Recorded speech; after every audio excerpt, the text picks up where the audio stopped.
In Bangladesh, plant nurseries are vital to the food value chain, which historically has been dominated by men. To empower women, the Feed the Future Insect-Resistant Eggplant Partnership has initiated an innovative program to establish plant nurseries for women entrepreneurs and provide technical and entrepreneurship training and resources. The program is pioneering nurseries as a catalytic resource for food and economic security in Bangladesh and the integration of more women into the BT Brinjal value chain.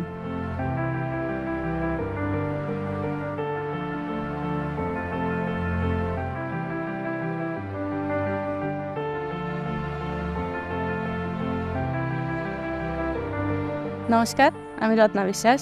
কিছু টাকা nursery থেকে income হওয়াতে আমি একজন সফল এবং স্বাধীন উদ্যোক্তা হিসাবে আমি গর্বিত। ফিড দ্য ফিউচার বিটি বেগুন প্রজেক্টের পক্ষ থেকে সিড মানি দিয়েছে, শেডনেট বানিয়ে দিয়েছে, কয়েকবার ট্রেনিং করিয়েছে। আমি নারী উদ্যোক্তা হিসাবে এই পর্যন্ত আসার জন্য ওনারাই আমার সামনের দিকে নিয়ে গেছে। আমি সংসারের পাশাপাশি আমার ছেলের লেখাপড়া একটু হেল্প করতে পারছি আমার স্বামীরে।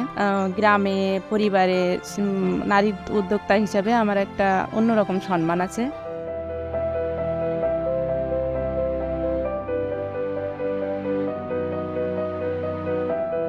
ট্রেনিং পাওয়ার পরে আবার আমরা বিটি বেগুনের বীজটা বপন করে ওটা লাগানোর পরে কৃষকরা আমাদের কাছ থেকে নিয়ে ওনারা লাভবান হচ্ছে। কৃষকরা আমাকে বলেছে যে আপনার বেগুনটা অনেক ভালো, এটা মাঠে ভালো হচ্ছে, সবজিটাও বড়, খেতে অনেক সুস্বাদু। এই বিটি বেগুনের চারাটার বৈশিষ্ট্য এটা ফল ডগা ছিদ্রকারী যেই পোকাটা, এটা হয় না। ফল ডগা ছিদ্রকারী যেই কীটনাশকটা ব্যবহার করা হয় ওটা কৃষকদের করা লাগে না। কীটনাশকের ফলে অনেকে দেখা যাচ্ছে অনেক প্রকারের অসুখ হচ্ছে, অ্যালার্জি জাতীয় অনেক রোগ আছে, এগুলো হচ্ছে না। তো সেই জন্য বিটিটা খুব ভালো।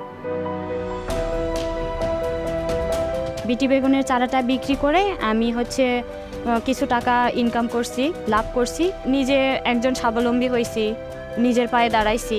তারপরে আমি আমার বাচ্চা কাচ্চাদের একটু বাড়তি টাকা দিতে পারছি, ওনাদের ভালো স্কুলে পড়াতে পারছি। ওখান থেকে আমি আমার সংসারে খরচ করতে পারছি, আবার সমাজেও একটা ভালো পরিচিতি লাভ করছি। আমি বিটি বেগুনের চারা 6 মাস ধরে তৈরি করি। পাইকারেরা আসে আমার থেকে চারা কিনে নিয়ে যায়। কৃষকেরাও আমার বেগুন সম্বন্ধে বলা বীজ দেওয়ার কথা বলেছে, বীজ দিছি, হচ্ছে গাছ, ওরা আসে নিয়ে যাবে। এখন এই যে বয়সের মেয়েগুলা বউগুলা এগুলা করতেছে। এখন আমিও অর্ধেক সহযোগিতা করি, বলি কররে পয়সা আছে, লাভ আছে, বিটি বেগুনের বীজ ফেলো। ফিড দ্য ফিউচার বিটি বেগুন প্রকল্প থেকে আমরা এই ট্রেনিং পেয়েছিলাম 5 দিনকে। কীভাবে বীজটা ভিজাতে হবে, কীভাবে মিডিয়ায় দিতে হবে, তারপর কতদিন রাখতে হবে, কীভাবে নার্সারিতে দিতে হবে, পরিচর্যা করতে হবে, সব কিছু আমরা ওখানে ট্রেনিংয়ের মাধ্যমে হাতে কলমে শিখে আসছি। ট্রেনিং পাওয়ার পরে আমি নার্সারি করছি, নার্সারির থেকে চারা উৎপাদন করে সেটা বিক্রি করি অর্থনৈতিকভাবে আমি স্বাবলম্বী এবং আমি সফল নারী উদ্যোক্তা হিসাবে সফল হয়েছি। এই নার্সারি থেকে যে সঞ্চয় টাকা পয়সা সেটা দিয়ে আমার বাচ্চাদের লেখাপড়া খরচ চালাচ্ছি এবং পরিবারের আমার আর্থিক সচ্ছলতা ফিরেছে। আগের থেকে এখন মোটামুটি ভালো, আর পরিবারের কাছে আমার মূল্যায়ন হয়েছে। বিটি বেগুনটা আমাদের ওষুধ লাগে না, খরচ কম, আবার বেগুনটা বড় বিক্রি করতে আমাদের সুবিধা, বাজারে বিক্রি করতে যাওয়া লাগে না, বাড়িতেই নিয়ে যায়। জমিতে আসলে সবাই বলে যে আমাকে 2 কেজি, আমাকে 1 কেজি বেগুন দাও, ওই জমির থেকেই নেয়। আর বিক্রি করে সঙ্গে সঙ্গে আমি টাকা পাই, ওই টাকা দিয়ে আমি বাচ্চাদের কিছু লেখাপড়ার জন্য দিয়ে আমি সংসার চালাই।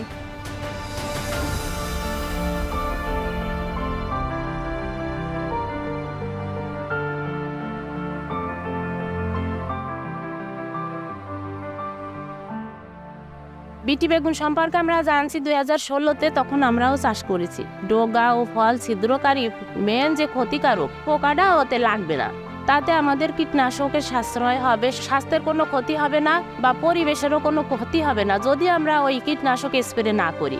এটা পরিবেশ বান্ধব এক কথায় বলা যায়, বা স্বাস্থ্যসম্মত।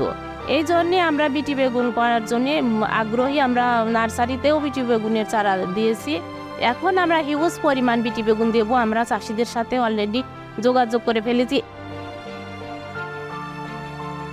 আমি একজন নারী উদ্যোক্তা, পাশাপাশি আমার একটা মহিলা গ্রুপ আছে, সেখানে আমার 40 জন সদস্য আছে।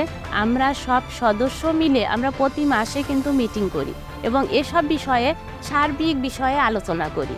এভাবে কিন্তু অনেকে আগ্রহী হয়ে তারাও শুরু করেছে এবং এখন মানে আমাদের বাজারে সবাই সচেতন হয়ে গেছে। আর আগে সেই 16 সালের সেই দিন নেই। সময়ের পরিবর্তন, যুগের পরিবর্তন, আধুনিক প্রযুক্তি, এটাই সবাই বিশ্বাসী এবং এভাবে সবার ভেতরে সচেতনতা সৃষ্টি হয়েছে, সবাই আগ্রহীও।